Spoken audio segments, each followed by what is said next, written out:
വനിതാവേദിയുടെ മുഖ മാഗസിനായ ജ്വാലയുടെ പ്രകാശനം കുവൈറ്റ് അബു ഖലീഫ കലാ സെന്ററിൽ വെച്ച് നടന്നു. സ്ത്രീ ജീവിതത്തിലെ നേർക്കാഴ്ചകളായ 2 ചെറു സിനിമകളുടെ പ്രദർശനവും സംഘടിപ്പിച്ചു.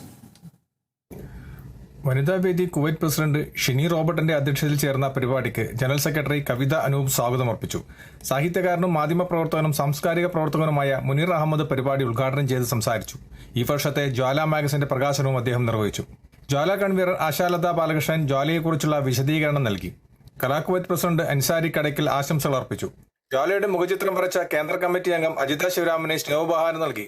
തുടർന്ന് വാർദ്ധക്യകാലത്തിലെ സ്ത്രീയുടെ ചിത്രം വരച്ച് ചേർത്ത ഹാഫ് ഓഫ് എവറിത്തിങ്ങും തൊഴിലിടങ്ങളിലെ സ്ത്രീകൾ അനുഭവിക്കുന്ന ബുദ്ധിമുട്ടുകൾ ആസ്പദമാക്കി അസംഘടിതർ എന്ന ചെറു സിനിമയും പ്രദർശിപ്പിച്ചു.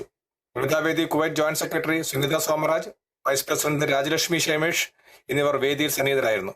പരിപാടിക്ക് ട്രഷറർ സ്വപ്ന ജോർജ് നന്ദി രേഖപ്പെടുത്തി. കുവൈത്തിൽ നിന്നും കേരള വിഷന് വേണ്ടി IV സുനേഷ് വെങ്ങര.